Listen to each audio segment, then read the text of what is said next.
In this video, I'm going to review the Flair Pro 2 manual espresso maker. I was looking for a solution to make espresso occasionally and didn't want to, dedicate a bunch of counter space to yet another appliance, so my research landed me to the Flair Pro 2. So how it works is it's completely manual, as you can see here with this lever, meaning you have to heat the water separately and you provide the pressure to pull the espresso instead of a pump. Let me show you how to pull a shot right now, and then I'll talk a bit more about the unit itself. But the first thing is to start boiling some water so it can come up to temperature while I prep the coffee.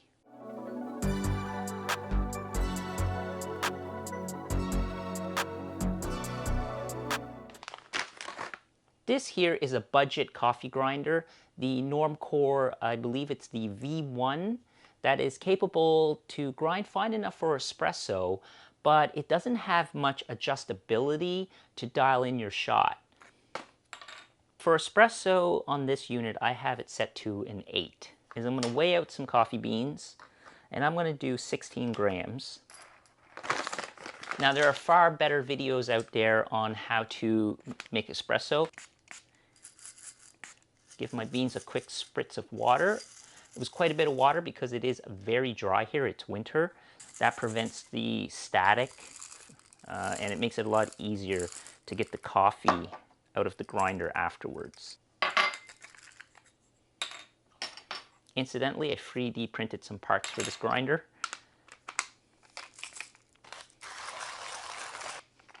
Now that my coffee's done grinding, all right, I'm going to prep the brew head. I need to preheat this unit here. My water's come up to a boil. And this is super important to preheat. If you don't preheat, your espresso is going to come out not very good. It comes with all these little bits and bobs and pieces. There's my espresso ground coffee.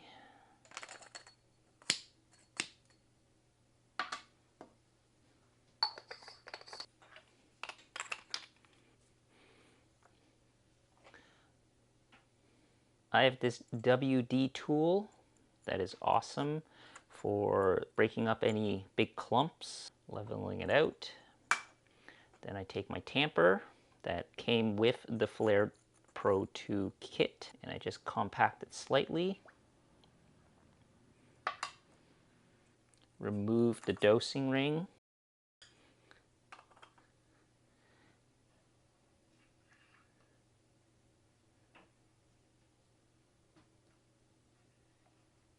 Get a little compact. I like taking my brush that came with the coffee grinder to just clean off the tamper. Put it back in its home.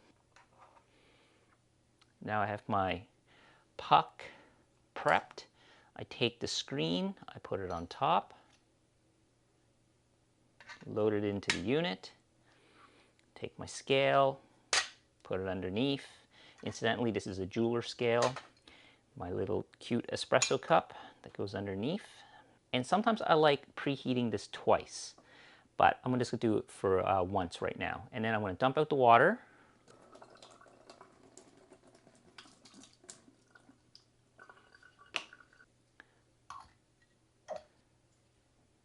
I personally like loading the brew head onto the unit and then pouring my water into it. Then I take my pressure gauge and I load my pressure gauge onto the unit. For the sake of the video, I'm just going to turn it this way. I'm going to turn on my scale. What I'm going to do with the gauge is I'm going to take it up to about 5 bars of pressure to let it infuse the puck of coffee, to saturate it with water, and then I'll pull at like 7 to 9 bars of pressure for the actual shot of espresso.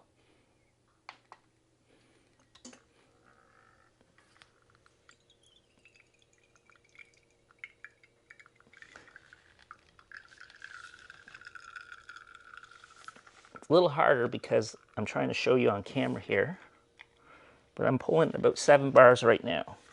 It does take a bit of pressure and it's awkward because I'm doing it this way. And I'm going to pull to 36 grams. and it gets a little easier. I'm going to let off at about 35. I'm more like at 37 grams.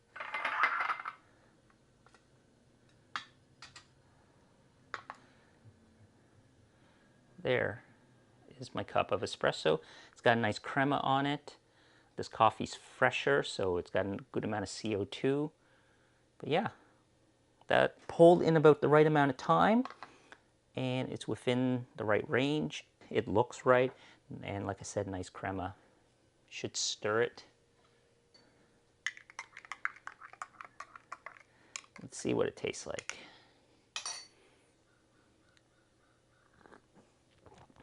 Yeah, not bad. It's a little bit on the sour side. I probably could have used to preheat the brew head just a little bit longer, but it's a good shot. It's tasty. Okay, and then the cleanup, I'm just going to take out the rest of the water in the unit.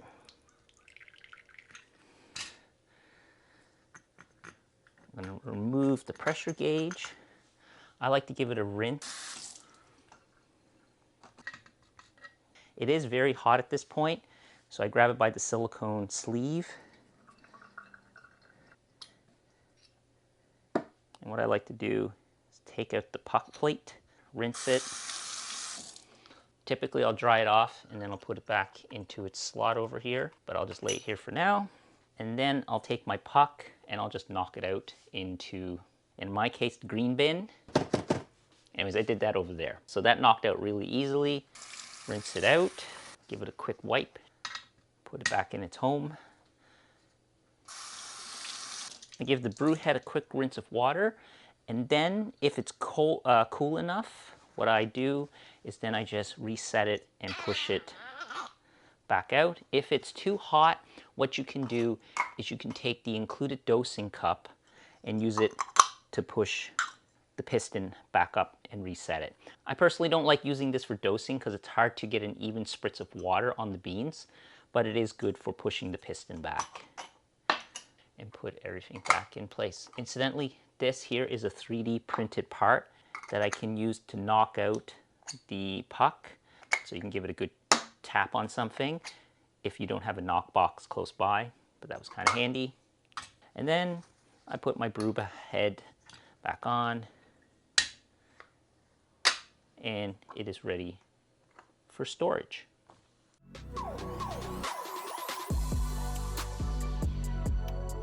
All right, I'm gonna give you some of my thoughts. First off, I thought that surfing was a time-consuming, obsessive activity. Well, apparently that applies to coffee as well. You can really deep dive into this hobby, which is kind of fun in my opinion, but if you are not into fiddling to get your coffee, then this is not for you. I didn't think I would ever become a weird coffee person, kind of like how if you look up James Hoffman, who's a coffee guy, if you're doing any research around coffee, he's probably going to come up.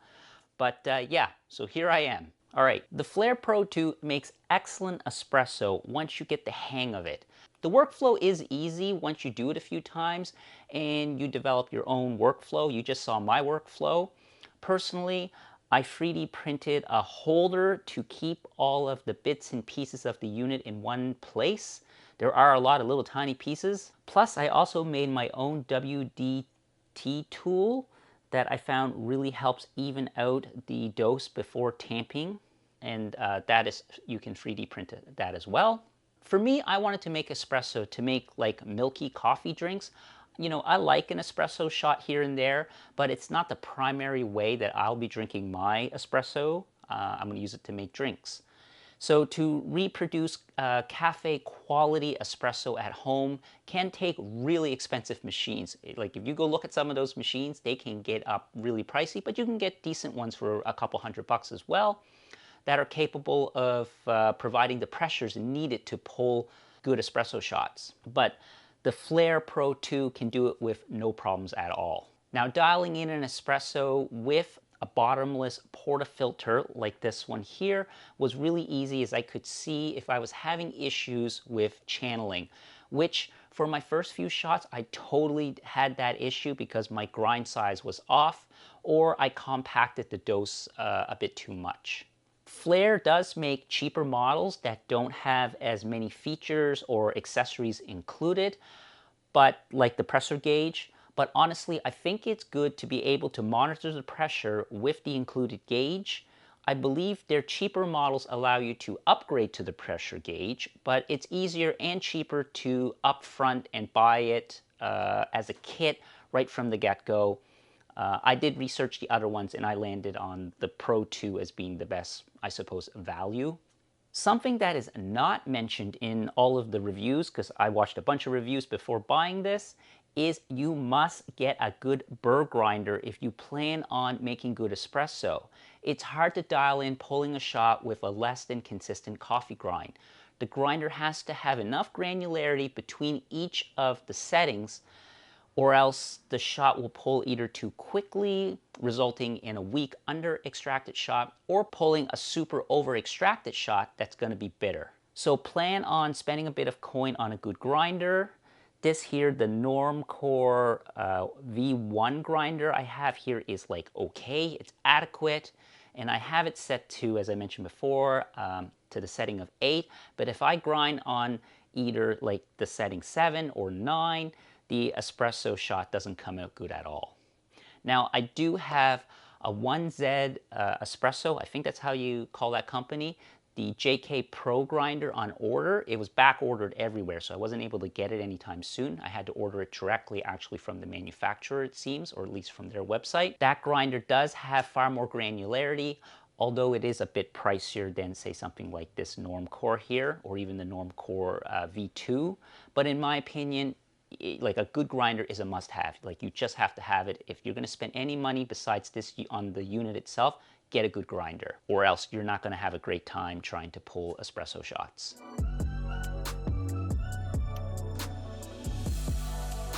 So who is this for? Someone that wants to learn about espresso making and wants the ability to fine-tune their espresso shots. And someone who only brews espresso occasionally. And also someone who wants to brew espresso on the go. You know, this is portable. Provided they have access to boiling water, you know, it's portable, it comes with a really nice case, but I personally won't be traveling with it myself.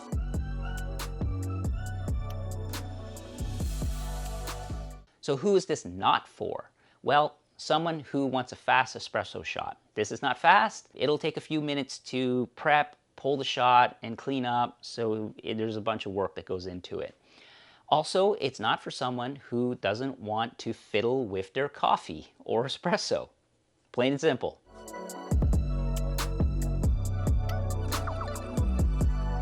Okay, let's talk about the pros and cons. For the pros, it can handle about 14 to 24 gram doses of coffee, so it can brew a double shot. It looks nice, it's a cool looking unit, it's compact, and it can be disassembled and taken on the go with the included carrying case. The pressure gauge is really handy, and you can do fancy stuff like pressure profiling with having a gauge. It also has the bottomless portafilter, so you can see what's going on, but also includes a spout attachment that attaches onto it as well. It doesn't take up much space when it's assembled, and you don't need electricity. As long as you can boil water, you're like good to go. It can make excellent espresso compared to expensive machines if you don't mind spending some time perfecting your manual technique. All right, let's talk about some cons. You can't heat the brew head directly, and it must be preheated in order to give the best results. Whereas on the Flair, I believe it's the 58, does have a heated brew head, but that is more expensive. The off-size portafilter makes it harder to find accessories for it, such as like the included tamper. There are lots of little bits and pieces to assemble and to keep track of, to assemble to pull a shot, so it's not quick at all. Now this silicone cap for preheating, this cap has slipped off on me, causing the hot water to go everywhere. I've only done it a few times because I know now what not to do. Once you start heating up the brew head and the silicone, and if this outside rim is wet, the silicone sleeve has a tendency to just slip off really easily if you grab it just by the brew head itself. So make sure you grab it by the silicone sleeve by the bottom, or else, yeah, you're gonna get a mess. And it's hot water. So yeah, leave it on the counter or hold it by the cap. They say to heat up the brew head over the kettle when you're prepping everything, but I can't do that with my current kettle, as the auto shutoff won't work properly if I do that.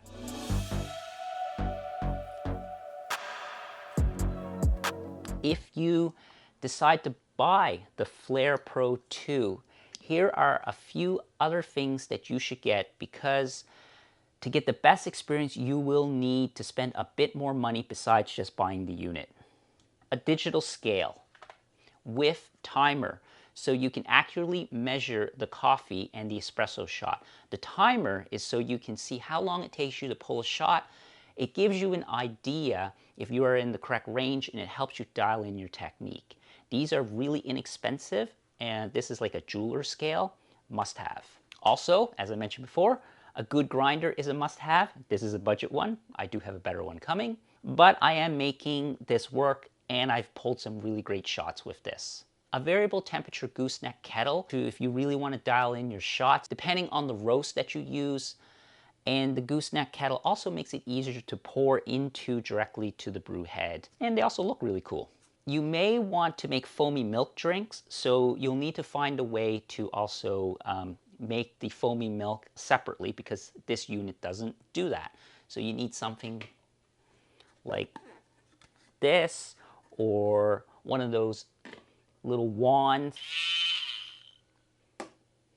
a WD-T tool to help even out the grounds before tamping, and of course espresso cups, because you can't be drinking your espresso out of big ass mugs. Well, that was my review, and also some of my thoughts about what else you might want to think about if you plan on going down the route of getting a manual espresso maker like the Flair Pro 2. Post in the comments if you have a Flair manual espresso maker and your experience with it. Thanks for watching. See you guys in the next video. Now my espresso is cold.